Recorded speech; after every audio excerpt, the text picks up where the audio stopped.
Júpiter é verdadeiramente a joia do nosso sistema solar. Em uma noite escura, a pérola mais brilhante sobe no leste, dando um encanto especial ao céu estrelado. Em termos de brilho, o planeta é apenas ligeiramente menor do que Vênus. Já nos tempos antigos, o planeta encantava e surpreendia as pessoas. Não é por acaso que recebeu o nome do antigo deus romano da mitologia antiga, Júpiter, o deus supremo, associado a trovões, relâmpagos e tempestades. Júpiter é um dos objetos mais brilhantes em nosso céu e o maior planeta do sistema solar, situado entre Marte e Saturno, e pertence à classe dos gigantes do gás, pois é composto de vários compostos gasosos. Tem muitas luas, uma superfície incomum e até mesmo anéis escuros. Regularmente, experimenta tempestades, trovões e auroras que são várias vezes maiores do que as da Terra. A formação mais famosa na superfície de Júpiter é a Grande Mancha Vermelha, que foi vista pela primeira vez no século XVII e ainda não tem pressa de desaparecer. Embora Júpiter seja o maior planeta do sistema solar, pouco se sabe sobre seu funcionamento interno. Os telescópios tiraram muitas fotografias das camadas externas das nuvens do gigante do gás, mas essas nuvens atuam como uma tela protetora, impedindo que o olho penetre mais fundo e descubra os mistérios de suas profundezas. Caro viajante, bom dia! Hoje estamos em uma viagem para descobrir os misteriosos vestígios da vida ao redor de Júpiter. Antes de partir para sua aventura no sistema Jovian, pense em dar um like no vídeo e inscrever-se no canal para que você não perca nada. Obrigado a todos vocês e tenha uma viagem segura.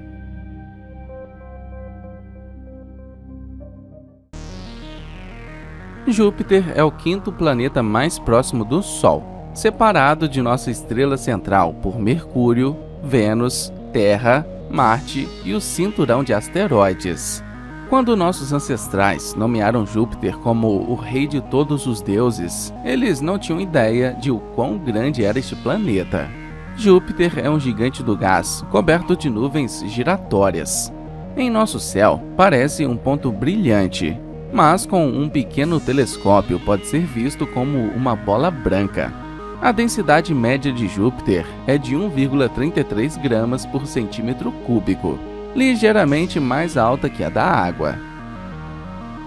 A força da gravidade no equador do planeta é 2,6 vezes maior que a da Terra. Júpiter não tem estações devido à sua ligeira inclinação axial, mas os furacões são constantemente vistos no planeta. Júpiter é o maior e mais antigo planeta do sistema solar, bem como o mais maciço. Tem 2,5 vezes a massa de todos os outros planetas em nosso sistema solar combinado. Seu raio é de 69.911 quilômetros, 11 vezes maior do que o da Terra. Sua massa é 317 vezes a do nosso planeta, e é mais do dobro da massa total de todos os outros planetas do sistema solar. Esta massa comprimida em uma esfera dá a Júpiter uma enorme atração gravitacional, que provavelmente moldou a órbita da Terra e de outros planetas próximos. Para entender melhor o tamanho de Júpiter, imagine que cerca de 1.300 esferas terrestres poderiam caber dentro deste enorme planeta. Portanto, se o gigante do gás fosse do tamanho de uma bola de basquete, nossa Terra seria do tamanho de uma uva.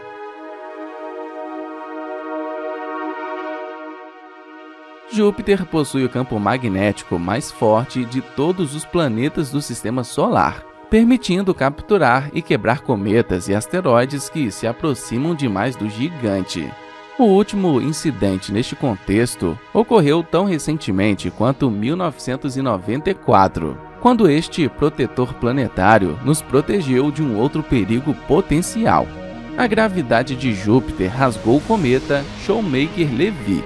As explosões dos fragmentos em queda foram 10.000 vezes mais poderosas do que a explosão de uma bomba de hidrogênio de 100 megatoneladas. Entretanto, não foi possível vê-lo, pois todos os eventos aconteceram no lado noturno do planeta. Assim, o gigante do gás parece agir como uma espécie de aspirador gigante espacial, ajudando a proteger nosso próprio planeta de impactos potencialmente prejudiciais. Por outro lado, a enorme magnetosfera de Júpiter representa uma séria ameaça para qualquer nave espacial que visite as proximidades do gigante do gás. Por exemplo, para proteger a eletrônica da sonda Juno da radiação de Júpiter, os engenheiros a colocaram em um cubo de titânio com paredes de 1 centímetro de espessura. Júpiter está 5 vezes mais distante do Sol do que a Terra, portanto, recebe apenas uma pequena porcentagem da luz solar. Em particular, Júpiter emite cerca do dobro da energia que recebe do Sol. A fonte desta energia é a lenta contração gravitacional de todo o planeta. Assim, a maior parte de sua energia vem das profundezas do gigante, pois a gravidade transforma seus gases em um estado líquido denso a 100 milhões de atmosferas no núcleo, criando temperaturas de dezenas de milhares de graus Celsius. Isto significa que Júpiter irradia cerca de 1,6 vezes mais energia do que recebe do Sol, transformando sua atmosfera densa em sistemas meteorológicos intensos. Em geral, cada planeta do Sistema Solar leva um certo tempo para completar uma revolução ao redor do Sol e uma revolução ao redor de seu eixo. Como vivemos na Terra, tomamos um dia terrestre, 24 horas, e um ano terrestre, 365,25 dias, como tempo padrão. Vejamos agora como a duração dos dias e dos anos difere em Júpiter e na Terra.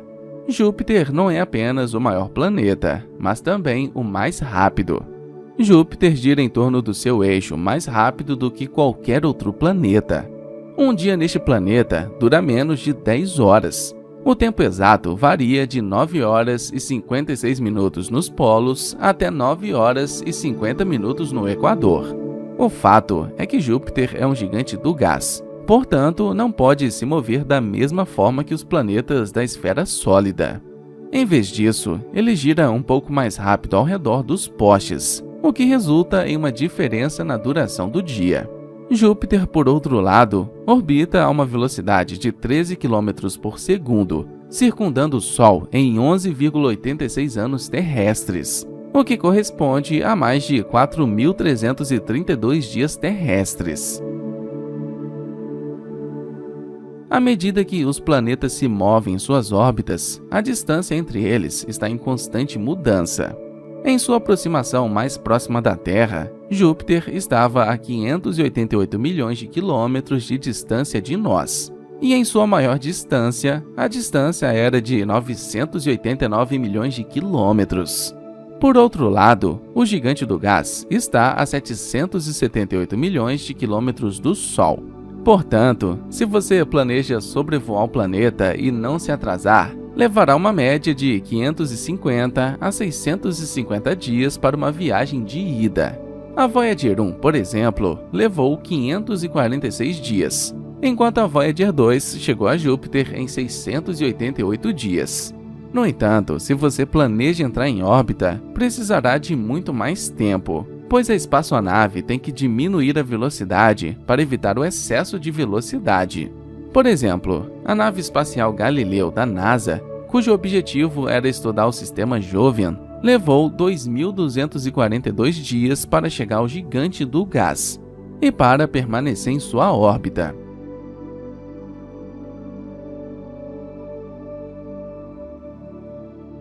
Júpiter era conhecido pelos astrônomos antigos, mas as primeiras observações detalhadas foram feitas por Galileu em 1610, que com um telescópio conseguiu descobrir os 4 maiores satélites do gigante: Ganímedes, Io, Calisto e Europa.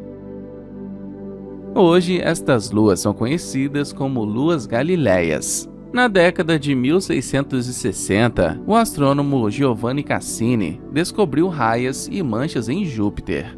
Desde 1972, 9 missões espaciais visitaram Júpiter. Por exemplo, os estudos da nave espacial do gigante começaram em 3 de março de 1972, quando a nave espacial Pioneer 10 foi lançada da Terra, enviada em uma longa jornada até Júpiter. Após 6 meses de voo, a espaçonave cruzou com sucesso a cintura de asteroides e, após mais de 15 meses, chegou às proximidades de Júpiter, passando a 130.300 quilômetros de Júpiter em dezembro de 1973.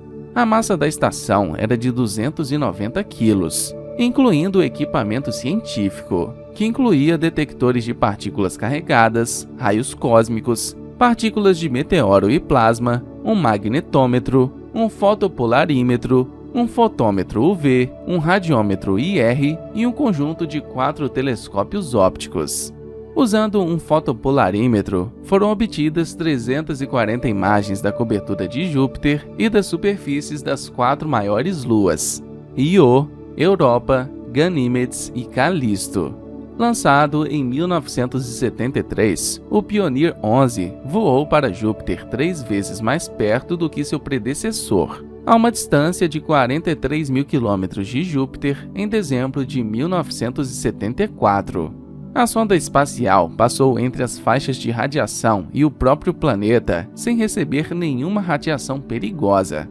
A gravidade de Júpiter fez com que a nave espacial Pioneer 11 girasse em quase 180 graus. Após várias correções de trajetos de voo, a nave cruzou a órbita de Saturno e continuou sua jornada até o infinito. Então, em 1979, os famosos Voyagers descobriram o sistema de anéis de Júpiter e tiraram numerosas fotografias de nuvens e buracos de minhocas na superfície do planeta. Graças a estas imagens, os cientistas perceberam que a misteriosa Grande Mancha Vermelha é um vórtice gigante. Além disso, os Voyagers 1 e 2 descobriram dezenas de vulcões na lua de Júpiter Io, os primeiros vulcões ativos encontrados em qualquer planeta que não seja a Terra. A sonda Galileu foi a primeira nave espacial a orbitar Júpiter em 1995, após uma viagem de 6 anos. A sonda foi um instrumento de nova geração para estudar a composição química e as características físicas de Júpiter, assim como para fotografar seus satélites com mais detalhes. Além disso, a espaçonave consistia de um módulo orbital para observações e uma sonda espacial, cuja tarefa era entrar na atmosfera do planeta. A nave espacial Galileu chegou às proximidades de Júpiter em 1995. A sonda foi então lançada, separada da nave principal, e voou por 5 meses independentemente para a atmosfera de Júpiter a uma velocidade de 45 km por segundo. Devido à resistência das camadas superiores da atmosfera de Júpiter, a velocidade diminuiu para várias centenas de metros por segundo. Ao mesmo tempo, os surtos excederam em 230 vezes a gravidade da Terra. A sonda entrou na atmosfera a um ângulo calculado de mais de 8 graus. Após a substituição do escudo protetor, a descida continuou com o paraquedas principal. A nave espacial entrou na atmosfera a uma profundidade de 156 km em 57 minutos. Os dados atmosféricos foram transmitidos para a unidade principal da nave espacial Galileu, que ao mesmo tempo estudava os satélites Galileus de Júpiter. Alguns anos mais tarde, em 2000, a nave espacial Cassini, a caminho de Saturno, levou algumas das melhores imagens de Júpiter. Juno é a segunda sonda científica a orbitar Júpiter. Está lá desde 2016 e vai explorar o planeta até setembro de 2025. Finalmente, deve-se notar que as naves espaciais destinadas ao sistema solar externo utilizam Júpiter como trampolim. De fato, as manobras gravitacionais nas proximidades do planeta permitem um aumento significativo da velocidade, o que reduz o tempo de voo até o alvo. Esta vantagem do gigante do gás tem sido utilizada pelas missões Voyager, Ulysses, Cassini e New Horizons. Anteriormente, os cientistas pensavam que Júpiter era uma estrela fracassada, ou anã marrom, que é classificada como um objeto espacial entre gigantes de gás e estrelas verdadeiras. No entanto, este não é o caso. Mas é interessante notar as semelhanças entre Júpiter e o Sol. A densidade do Sol é de 1,41 gramas por centímetro cúbico, muito próxima da densidade de Júpiter de 1,33 gramas por centímetro cúbico. Além disso, os dois objetos têm uma composição muito semelhante. Em termos de massa, o Sol é composto por 71% de hidrogênio e 27% de hélio, com vestígios de outros elementos que compõem o resto. A massa de Júpiter é de aproximadamente 86% de hidrogênio e 13% de hélio em quantidades moleculares. Isto dá aos astrônomos motivos para considerar Júpiter uma estrela fracassada. Mas é improvável que Júpiter esteja a ponto de se tornar uma estrela. Estrelas e planetas nascem por dois mecanismos completamente diferentes. A formação de estrelas é um processo no qual as nuvens moleculares aumentam de densidade, colapsando em uma bola de plasma. A evolução de uma estrela começa em uma nuvem molecular gigante, também chamada de berço estelar, onde, devido à instabilidade gravitacional, a flutuação da densidade primária começa a aumentar. Por outro lado, quando uma nuvem molecular orbita uma galáxia, vários fatores podem causar um colapso gravitacional. À medida que ela gira, mais e mais material da nuvem fica envolvida no disco de acreção estelar. À medida que a massa, e portanto a gravidade aumenta, o núcleo da pequena estrela encolhe cada vez mais, fazendo com que ela aqueça cada vez mais. Eventualmente, ele se torna tão comprimido e aquecido que o núcleo se acende e começa a fusão. De acordo com o nosso conhecimento sobre a formação de estrelas, uma vez que uma estrela tenha terminado de acumular material, ainda há muito material no disco de acreção. E é aqui que se formam os planetas. Os astrônomos acreditam que, no caso de gigantes de gás como Júpiter, este processo começa com pequenos pedaços de rocha gelada e poeira no disco. Conforme orbitam em torno da pequena estrela, estes pedaços de material começam a colidir, grudando junto com a eletricidade estática. Eventualmente, estes tufos crescentes se tornam suficientemente grandes, cerca de 10 massas terrestres, para puxar gravitacionalmente mais e mais gás do disco ao redor. A partir deste ponto, Júpiter construiu gradualmente sua massa ao longo dos próximos milhões de anos. Depois de esgotar toda a matéria circundante, ele parou de crescer. Portanto, Júpiter nunca foi maciço o suficiente para se tornar uma estrela. Júpiter tem uma composição semelhante à do Sol, não porque tenha sido uma estrela fracassada, mas porque nasceu da mesma nuvem de gás molecular que deu origem ao Sol. Antes de tudo, Júpiter é um planeta gasoso, sem superfície sólida. Sua atmosfera torna-se mais densa à medida que se aproxima do centro do planeta, tornando-se uma camada líquida que envolve o núcleo.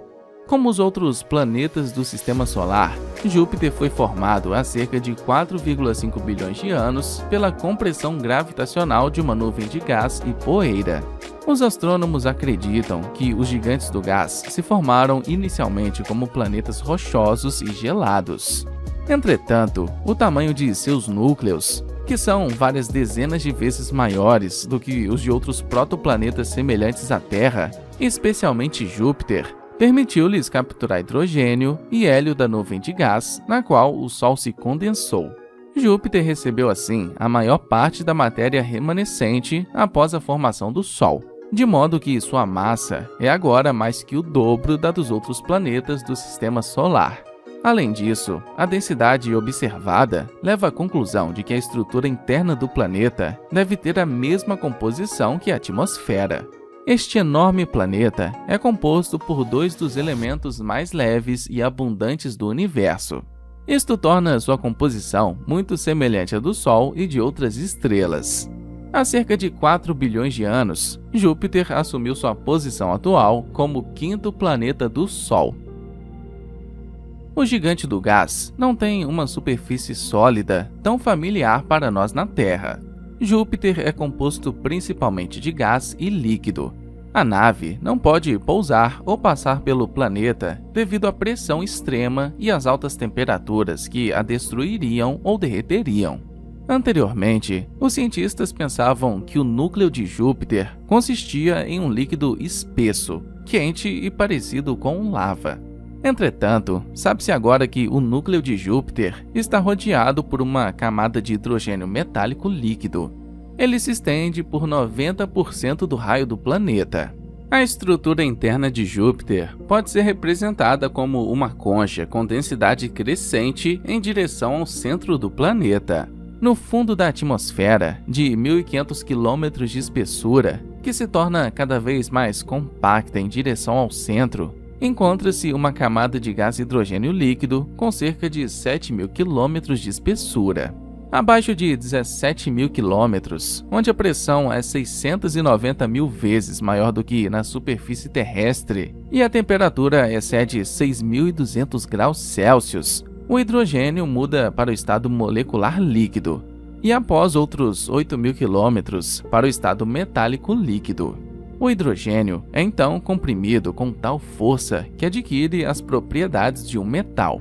Este estado permite que o hidrogênio conduza eletricidade, criando um campo magnético ao redor do planeta.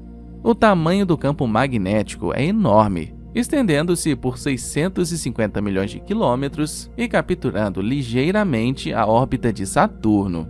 O campo tem uma forma alongada e está orientado para o Sol.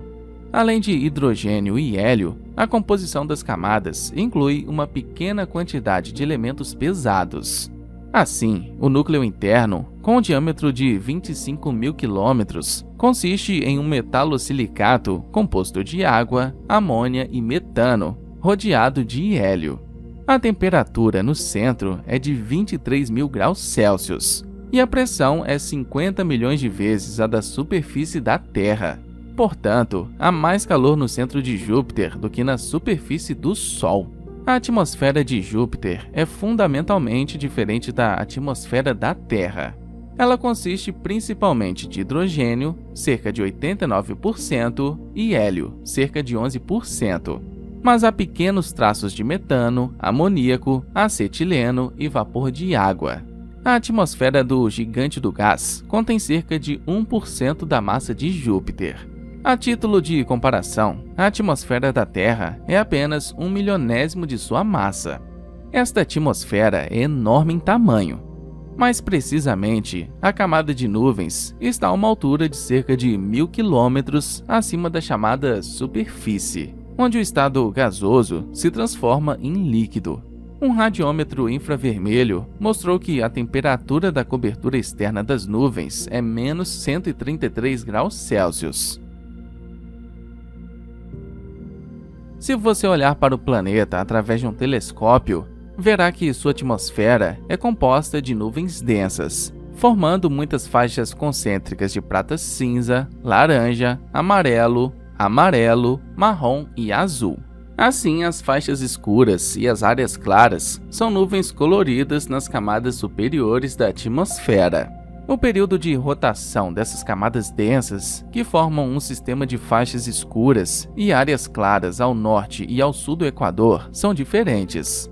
As faixas são geralmente referidas como cinturas e zonas equatoriais, tropicais, temperadas e polares, dependendo da sua posição.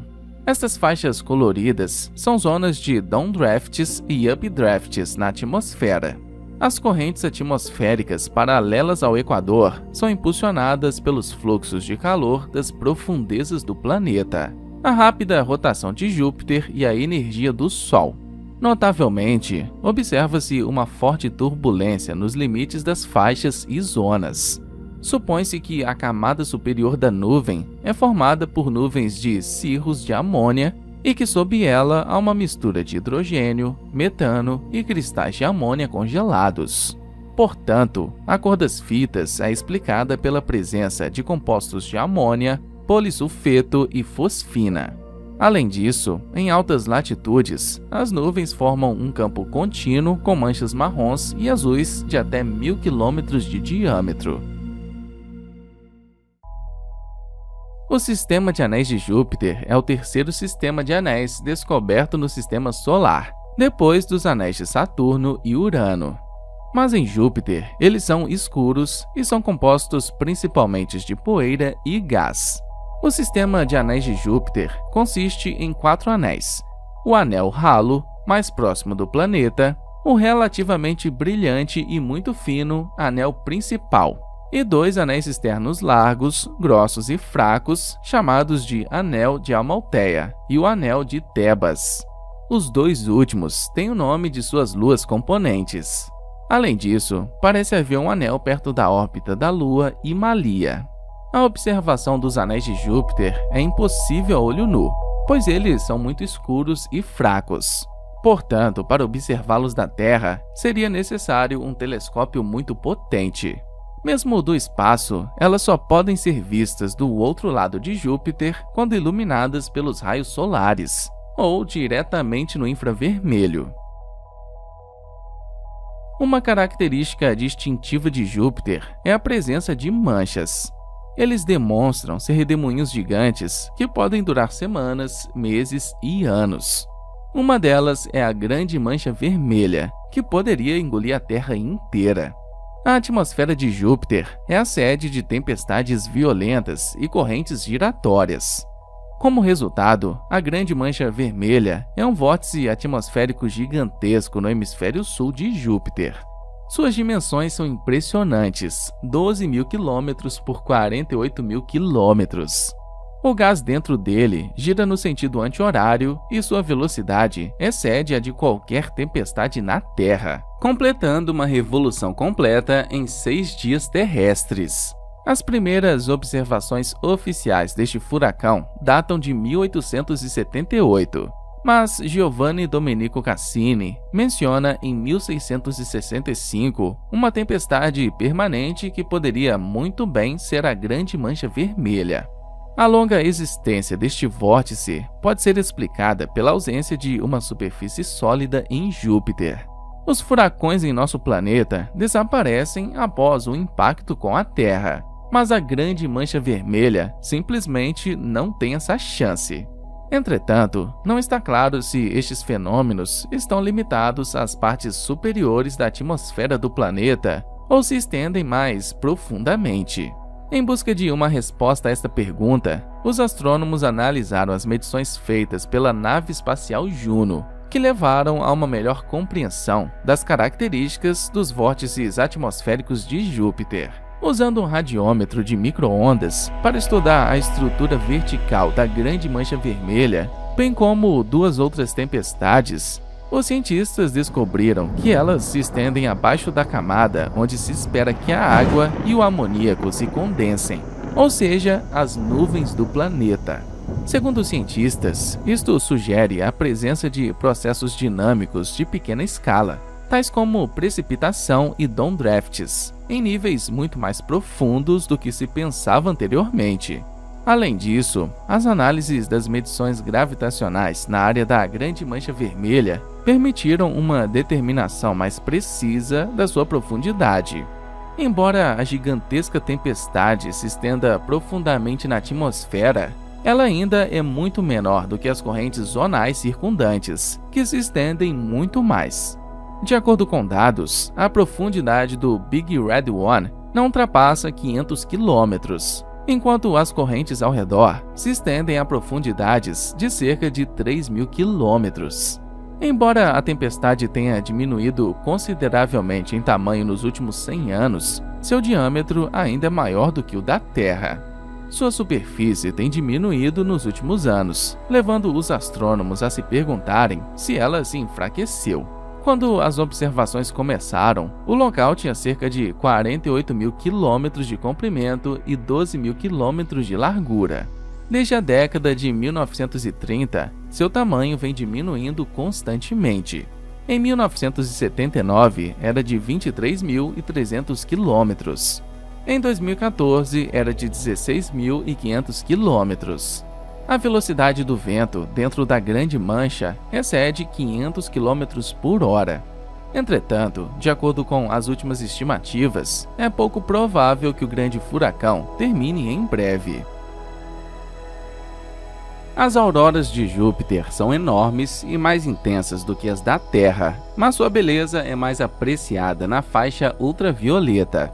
Essas auroras ocorrem constantemente ao redor dos postes do Gigante do Gás, mas não podemos vê-las a olho nu porque brilham em comprimentos de onda invisíveis. Os pesquisadores pensavam que a causa das múltiplas auroras era um fluxo de partículas carregadas aceleradas pela interação dos campos magnéticos e se movendo para frente e para trás. Dados recentes da sonda Juno de Júpiter mostraram que as auroras são causadas por flutuações ao longo das linhas do campo magnético do planeta, gerando ondas de plasma, um processo semelhante ao que causa as auroras na Terra. De fato, Ganímedes é a única lua do Sistema Solar que tem seu próprio campo magnético. Os cientistas acreditam que a interação dos campos magnéticos do satélite e de Júpiter cria ondas que aceleram o movimento dos elétrons ao longo das linhas do campo magnético do Gigante do Gás. São estas partículas que a Juno mediu. Além disso, os cientistas descobriram que a maioria do material de Io é empurrado para longe de Júpiter por seu campo magnético de rotação rápida. À medida que estas ejectas se movem para fora, sua velocidade pode diminuir. Isto resulta em um cabo de guerra eletromagnético, no qual Júpiter tenta manter o material em movimento com um sistema de correntes elétricas. Eles se movem através da atmosfera superior do planeta e da magnetosfera. Os astrônomos há muito acreditam que parte da corrente elétrica que flui das camadas inferiores para superiores da atmosfera do planeta é a fonte da principal radiação auroral de Júpiter. Eles também suspeitavam de uma conexão entre as auroras do planeta e o material ejetado de Io a centenas de quilos por segundo. Um novo estudo finalmente permitiu que os especialistas provassem a teoria. Os pesquisadores apontam que, como na Terra, auroras podem ser observadas nos polos de Júpiter, causadas pela interação de partículas aceleradas na magnetosfera do planeta com moléculas em sua atmosfera. No entanto, a aurora em Júpiter é muito mais intensa e, ao contrário da Terra, cada uma das luas mais maciças de Júpiter cria sua própria aurora nos polos norte e sul de Júpiter. Cada pista auroral é conectada a seu respectivo satélite por uma espécie de cabo magnético. A distância de Júpiter do Sol é 5 vezes maior do que a da Terra. No entanto, sua atmosfera superior é mais quente que a nossa. Essa anomalia é chamada de crise energética de Júpiter. É um mistério que os cientistas vêm tentando desvendar há mais de 50 anos. Em um estudo recente publicado na revista Nature, pesquisadores da Universidade de Leicester anunciaram que resolveram um mistério. Os autores do estudo descobriram que a aurora intensa do Gigante do Gás, a mais poderosa do Sistema Solar, está envolvida no forte aquecimento das camadas superiores da atmosfera do planeta. Os cientistas já suspeitavam que o fenômeno era influenciado pela aurora boreal, mas não tinham certeza se este efeito estava funcionando devido aos fortes ventos de Júpiter e à rápida rotação. Lembre-se que Júpiter tem ventos leste-oeste muito fortes perto do Equador, e estes ventos giram mais rápido do que qualquer outro planeta em nosso sistema. Simulações de computador mostraram que os ventos equatoriais leste-oeste, impulsionados pela rápida rotação de Júpiter, suprimem os ventos polares quentes em direção ao Equador e os redirecionam para o oeste. Os cientistas assumiram que a rápida rotação e os ventos do planeta impediram a aurora de se espalhar por todo o planeta. Mas eles encontraram algo completamente diferente. Os cientistas analisaram dados de Júpiter, sua aurora e seu campo magnético, e foram capazes de rastrear partículas carregadas eletricamente dos polos até o Equador. A partir de todos os dados, os cientistas construíram um mapa detalhado sem precedentes das temperaturas da atmosfera superior de Júpiter. mostrou que o calor é distribuído de tal forma que a temperatura diminui lentamente quanto mais perto se chega do Equador. Os pesquisadores também encontraram uma zona de aquecimento separada na forma de uma longa faixa afastada da zona auroral. Eles sugeriram que esta é uma onda de calor que se move em direção ao Equador a partir da aurora. Ao mesmo tempo, em janeiro de 2017, uma onda de calor emanou de um dos anéis aurorais, coincidindo com uma bolsa de vento solar de alta pressão que colidiu com Júpiter. Fixar este momento foi uma grande oportunidade. Se os cientistas tivessem observado Júpiter em outra noite, quando a pressão do vento solar estava baixa, ela teria sido perdida. De acordo com o telescópio espacial japonês Hisaki, que monitora o campo magnético de Júpiter e a influência do Sol na órbita da Terra, o vento solar era forte naquela época e criava auroras mais fortes. Além disso, os dados de Juno ajudaram a identificar a localização da aurora, e isto coincidiu com a área de temperaturas mais altas. Entretanto, os mapas de temperatura anteriores da atmosfera superior de Júpiter não eram suficientemente detalhados. Portanto, era impossível entender os princípios pelos quais a temperatura variava em todo o planeta. Júpiter e suas muitas luas parecem um sistema solar em miniatura de especial interesse para os cientistas do mundo inteiro.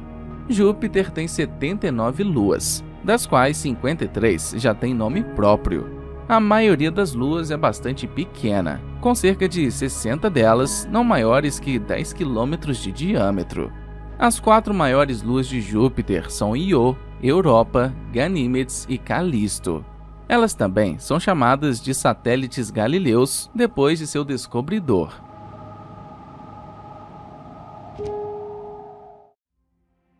A lua mais pitoresca de Júpiter é Io. Tem tonalidades de amarelo, preto e vermelho.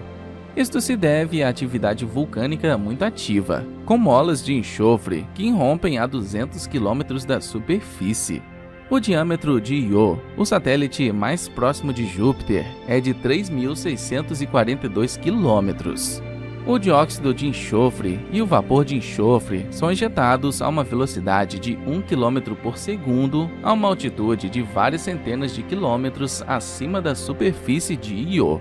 As profundezas desta lua são aquecidas pelas forças das marés causadas por Júpiter de um lado e Europa e Ganímedes do outro. As forças das marés dobram a litosfera de Io e a aquecem.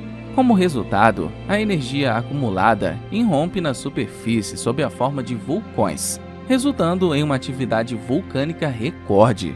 Como resultado, Io é considerado o corpo celeste mais geologicamente ativo do sistema solar, onde sua superfície é uma representação perfeita do inferno com centenas de vulcões em sua superfície. Esta lua tem mais de 400 vulcões ativos que emitem gases sulfurosos que, quando congelados na superfície, dão a Io uma tonalidade amarelo-branco-alaranjada-vermelha. Embora a temperatura na região equatorial seja de menos 143 graus Celsius, nos pontos quentes, que variam em tamanho de 75 a 250 quilômetros, a temperatura atinge 326 graus Celsius. Por outro lado, a idade da superfície de Io, composta de produtos de cor laranja em erupção, está estimada em 1 milhão de anos. O relevo de Io é em sua maioria plano, mas há várias montanhas entre 1 e 10 km de altura. Como a superfície desta lua é jovem, há poucas crateras de meteoritos sobre ela. Não há dados confiáveis sobre a estrutura interna de Io. Provavelmente, consiste de um manto de silicato aquecido sob a camada de material ígneo, com um pequeno núcleo metálico no centro. A atmosfera de Io é muito fina. Na prática, é um vácuo. Entretanto, a radiação de oxigênio, sódio e vapor de enxofre foi detectada ao longo da órbita de Io. Com base nas imagens, os cientistas estimam que 30 a 50% da atmosfera de Io foi gerada por ejeções de seus vulcões. Além disso, os astrônomos descobriram que a composição das emissões diferia consideravelmente em diferentes regiões do satélite. Isto sugere que eles estavam associados a diferentes reservatórios de magma. Europa é a sexta maior lua do Sistema Solar. Esta lua, visitada por várias naves espaciais, é ligeiramente menor do que nossa Lua, com um diâmetro de 3.122 km e uma densidade média de 3,01 gramas por centímetro cúbico. Tem uma atmosfera rarefeita e sua superfície coberta por uma crosta gelada com rachaduras e fissuras. É um ambiente severo com uma temperatura média de menos 170 graus Celsius. A largura dessas falhas varia de 1 km a 100 km, e o comprimento às vezes chega a vários milhões de quilômetros. A espessura estimada da crosta varia de alguns quilômetros a dezenas de quilômetros. Dados coletados durante missões espaciais sugerem a possível presença de enormes reservas de água escondidas sob a superfície gelada, que tem 20 a 30 quilômetros de espessura e é atravessada por longas fissuras, 2 vezes mais água do que na Terra. Por esta razão, ela reflete a luz tão fortemente quanto Vênus. Em um estudo, os cientistas afirmam que os reservatórios de água líquida na Europa poderiam estar bem próximos da superfície. As conclusões dos cientistas se baseiam na modelagem da formação de 2 estruturas similares encontradas em uma geleira da Groenlândia e na Lua de Júpiter. Os pesquisadores acrescentam que, se a água estiver realmente perto da superfície, onde ela pode absorver vários produtos químicos do espaço, outras luas e os vulcões de Io, há uma chance de que a vida possa existir. Além disso, a observação mostrou que a dupla crista da camada de gelo do noroeste da Groenlândia é semelhante à da Europa com a mesma geometria. As sondagens de radar mostraram que ela foi formada como resultado da destruição da camada de gelo sob a pressão de um reservatório de água, seguida de um recongelamento. Além disso, a energia das interações das marés também é liberada nas profundezas da Europa, mantendo o manto em forma líquida, o oceano sob a superfície do gelo, talvez até mesmo quente. A presença das formas de vida mais simples neste oceano não é, portanto, surpreendente. Com base na densidade média desta lua, deve haver silicato sob o oceano. Como há muitas poucas crateras na Europa, que têm uma superfície bastante lisa, estima-se que a idade desta superfície marrom alaranjada seja de algumas de centenas de milhares de anos. Imagens de alta resolução, obtidas pela nave espacial Galileu, mostram campos individuais de forma irregular com cristas paralelas alongadas e vales em forma de rodovia. Em vários lugares, manchas escuras, que são provavelmente depósitos de material, são visíveis sob a superfície de gelo. Devido à presença de água líquida, que sabemos ser um pré-requisito para os processos biológicos, há uma alta probabilidade da vida extraterrestre nesta lua de Júpiter.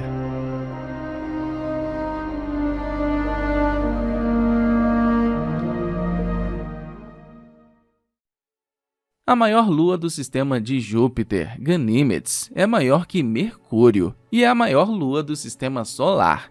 Ganímedes fica a 1 milhão de quilômetros de Júpiter. Um ano nesta lua dura apenas uma semana. Esta lua tem até mesmo seu próprio campo magnético. Isto sugere que ele tem um núcleo líquido interno ativo. Este núcleo é muito provavelmente rico em ferro e níquel e fica a uma profundidade entre 400 e 1.300 quilômetros. A convecção no ferro líquido, que tem uma alta condutividade elétrica, gera um campo magnético. Com o campo magnético da Terra, a magnetosfera de Ganímedes é composta de partículas carregadas que atuam como um escudo contra a radiação cósmica, incluindo a de Júpiter. Assim, o campo magnético da Lua cria auroras brilhantes em seus polos norte e sul. Ganímedes tem um diâmetro de 5.268 quilômetros, mas sua densidade média é apenas o dobro da água, de modo que cerca de 50% de sua massa parece ser gelo. consiste principalmente em rocha silicato e gelo de água. O material pedregoso fica acima do núcleo metálico de ferro e forma várias peças sob a casca de gelo. Por baixo, acredita-se ser água líquida, salgada, carregada de sulfato de magnésio. Sua superfície é coberta com uma crosta de gelo de pelo menos 75 km de espessura, espalhada com poeira e rochas. Marcas de impacto de meteorito são claramente visíveis na superfície de Ganímedes. Áreas expostas de gelo puro que parecem manchas brancas com bordas recortadas. As numerosas crateras que cobrem as áreas marrons escuras são evidências de sua antiga idade de 3 a 4 bilhões de anos. As áreas mais jovens são cobertas por sistemas de ranhuras paralelas formadas por material mais leve devido ao estiramento da crosta de gelo. A profundidade destas ranhuras é de várias centenas de metros. A largura é de várias dezenas de quilômetros e o comprimento pode chegar a vários milhares de quilômetros. Algumas das crateras de Ganímedes não são apenas brilhantes, mas às vezes escuras. Sob a influência da radiação solar ultravioleta, a decomposição do gelo da água em oxigênio e hidrogênio ocorre em Ganímedes. O hidrogênio não pode ser retido pelo campo gravitacional desta lua e escapa livremente para o espaço. O oxigênio, como um gás mais pesado, é retido principalmente pelo campo gravitacional deste satélite bastante maciço, e foi encontrada uma atmosfera pobre em oxigênio. Evidências de um oceano salgado subterrâneo foram descobertas pela primeira vez durante a missão Galileu da NASA e confirmadas por dados do telescópio espacial Hubble. Os cientistas acreditam que a espessura do oceano sob a superfície desta lua de Júpiter é de cerca de 100 quilômetros. Isto é 10 vezes mais profundo do que a profundidade dos oceanos da Terra. O próprio Ganímedes contém mais água do que todos os oceanos de nosso planeta juntos. Com um diâmetro quase 99% superior ao de Mercúrio, Calisto é a terceira maior lua do Sistema Solar. Com base em sua densidade média de 1,83 gramas por centímetro cúbico, supõe-se que o gelo de água representa 60% de sua massa. A espessura da crosta de gelo, como a de Ganímedes, é estimada em 75 quilômetros. Toda a superfície desta lua está pontilhada de crateras de vários tamanhos. Não possui extensas planícies ou sistemas de ranhuras. O relevo característico da Calisto é uma estrutura com vários anéis de 2.600 km de diâmetro, composta de 10 anéis concêntricos. A Calisto tem seu próprio campo magnético dipolar, sugerindo a presença de um núcleo metálico. As crateras da Lua têm um poço raso e de pouca profundidade. Além do gelo da água, a Calisto tem uma atmosfera fraca de dióxido de carbono e depósitos associados de dióxido de carbono congelado na superfície. Presumivelmente, sob a antiga crosta de gelo silicato, existe um manto de gelo de água. A temperatura da superfície no Equador atinge menos 123 graus Celsius ao meio-dia. A idade da superfície é estimada em 3,5 bilhões de anos. Como resultado do estudo dos satélites Galileus, uma hipótese interessante foi apresentada. Nos estágios iniciais da evolução, os planetas gigantes, incluindo Júpiter, emitiam enormes fluxos de calor no espaço, o que poderia derreter o gelo superficial dos 3 satélites mais próximos. Isto não poderia acontecer na Calisto, pois fica a 2 milhões de quilômetros de Júpiter. À primeira vista, Calisto pode não parecer tão interessante quanto os outros 3 satélites. Entretanto, nos anos 90, a nave espacial Galileu descobriu que, sob a superfície da Calisto, poderia haver um oceano de água salgada. A comunidade científica considerou a Calisto como um lugar promissor para uma base habitável. É o terceiro lugar mais interessante no Sistema Solar para estabelecer uma colônia após Lua e Marte. A atratividade desta lua para estudo e desenvolvimento está associada à descoberta de uma grande quantidade de gelo de água na lua, cobrindo o oceano não congelado, do qual o vapor às vezes emerge. Além disso, a atividade sísmica também foi registrada, indicando a presença de um núcleo central quente na Calisto. O calor e a água são condições necessárias para que a vida exista. É improvável que os gigantes do gás abriguem a vida como a conhecemos. Estes planetas são enormes esferas de compostos voláteis sem área de superfície significativa. Entretanto, é possível encontrar vida microbiana em várias luas geladas dos gigantes de gás do Sistema Solar. Os cientistas pretendem, portanto, estudar 3 das luas de Júpiter, Ganímedes, Calisto e Europa, para ver se lá existem condições de vida. Um dos satélites de Júpiter, Europa, há muito tempo é de interesse para os cientistas. A razão pela qual os cientistas estão prestando cada vez mais atenção à Europa é clara. Características da superfície, como sua semelhança com a camada de gelo da Groenlândia, sugerem a presença de água líquida no subsolo, que pode conter matéria orgânica. Lagos subglaciais de água salgada podem ser comuns nesta lua, de acordo com os pesquisadores. Evidências de lagos rasos perto da superfície gelada da Europa surgiram quando os cientistas notaram que as cristas paralelas gigantescas, que se estendem por centenas de quilômetros nesta lua, eram impressionantemente semelhantes àquelas encontradas na camada de gelo da Groenlândia. Se as vastas cristas de gelo em toda a Europa se formassem da mesma forma que a Groenlândia, os lagos subglaciais poderiam ajudar a mover os produtos químicos necessários à vida da camada de gelo para o oceano salgado abaixo. Além disso, este oceano na lua de Júpiter pode conter 2 vezes mais água do que todos os oceanos da Terra. Mas o principal mistério para os cientistas foi a descoberta de cristas duplas que cobrem a superfície da Lua como cicatrizes. As cristas podem ter até 300 metros de altura e são separadas por vales largos. Ao estudar cuidadosamente as imagens obtidas, os pesquisadores encontraram semelhança entre elas e as do noroeste da Groenlândia. As cristas de gelo da Groenlândia são cerca de 50 vezes menores do que as da Lua de Júpiter. Na Groenlândia, a água flui para os lagos subterrâneos a partir dos lagos de superfície. Mas na Europa, é improvável que a água flua da superfície para as profundezas, dada a grande espessura das camadas de gelo na Europa. Portanto, provavelmente existem outros mecanismos ainda desconhecidos que desempenham um papel fundamental.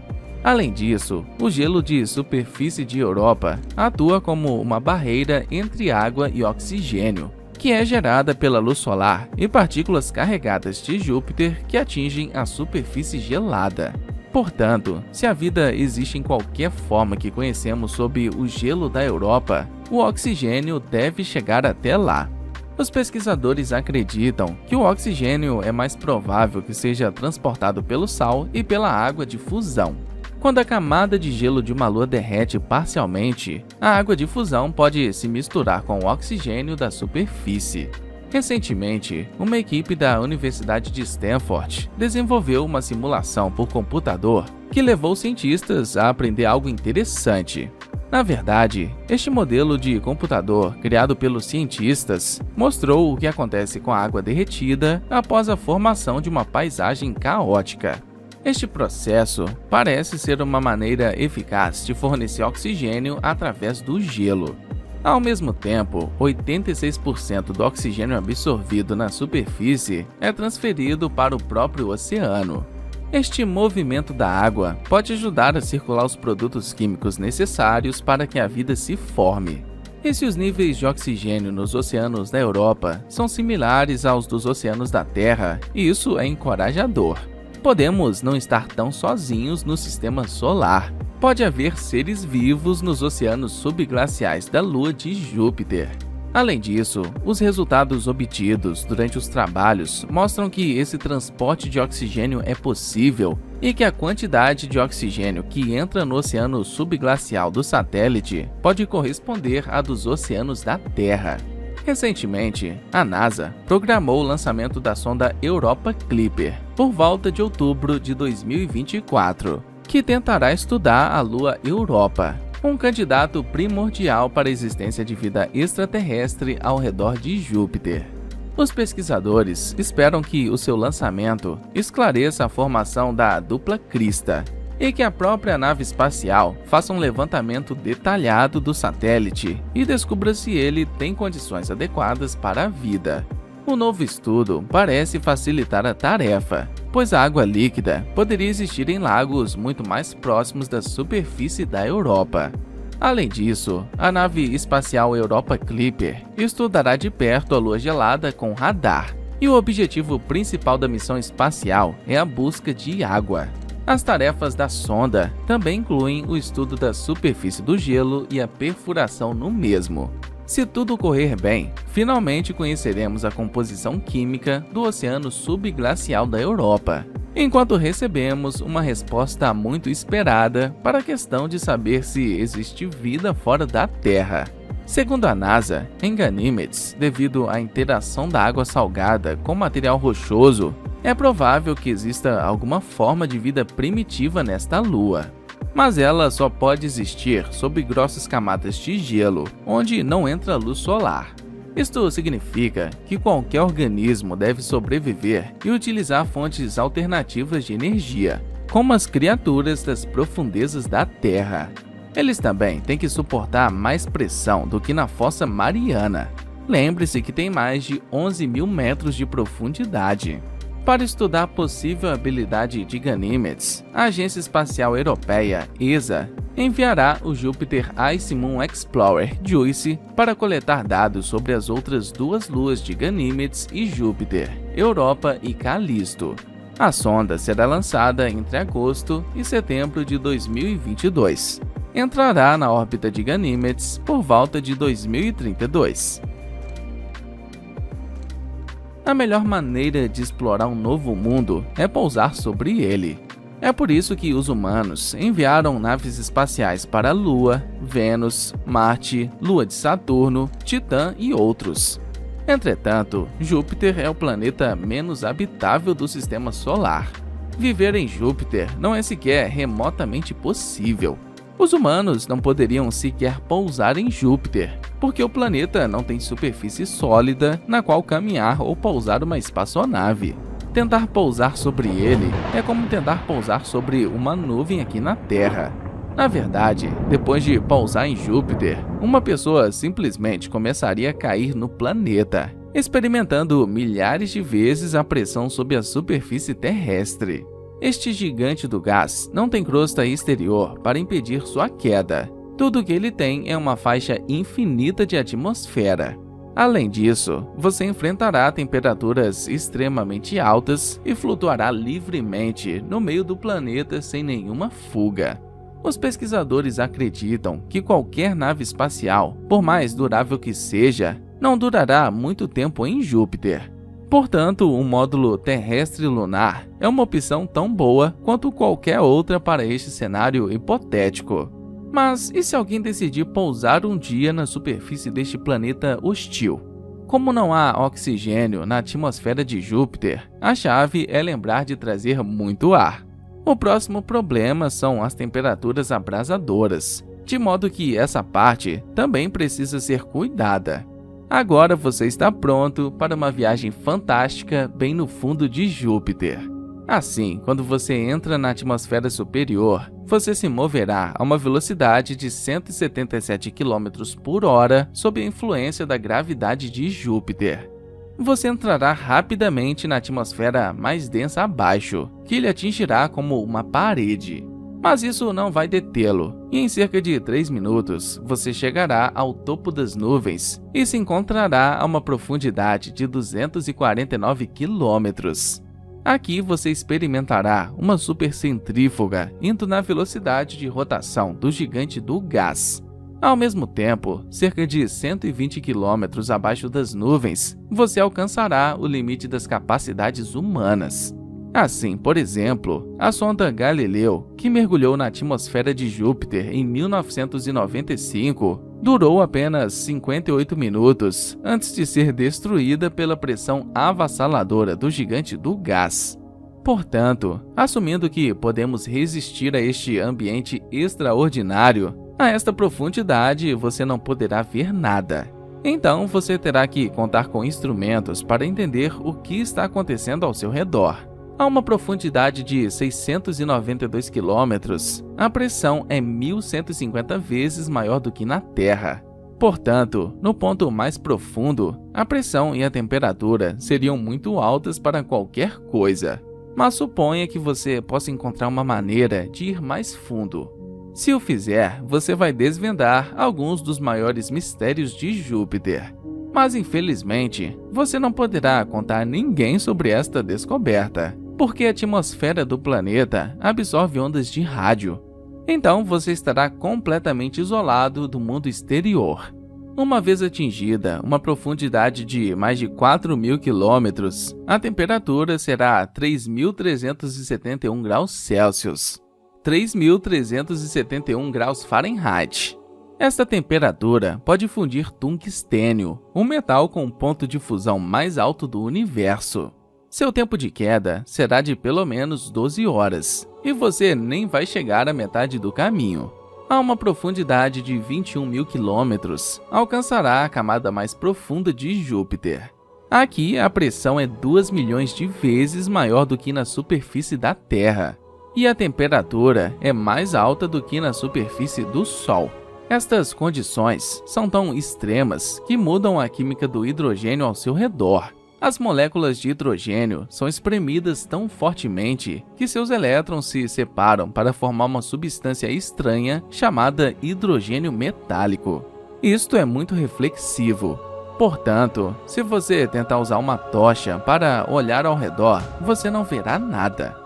Como este hidrogênio metálico é tão denso quanto a rocha, à medida que você se aprofunda no planeta, a flutuabilidade do hidrogênio metálico irá interferir na atração gravitacional. Eventualmente, esta flutuação irá puxá-lo para cima até que a gravidade o puxará para baixo como um ioiô. E quando estas duas forças se igualarem, você encontrará flutuando no meio de Júpiter, incapaz de se mover para cima ou para baixo e sem saída. É por isso que, talvez, nunca vejamos o que está sob essas nuvens majestosas. Mas podemos estudar e admirar este misterioso planeta de longe. Embora Júpiter seja o maior planeta do Sistema Solar, pouco se sabe sobre seu funcionamento interno. O sistema de Júpiter é único e misterioso e contém muito mais segredos. O planeta ainda não foi totalmente explorado e ainda há muitas descobertas a serem feitas, prometendo muitas outras viagens incríveis.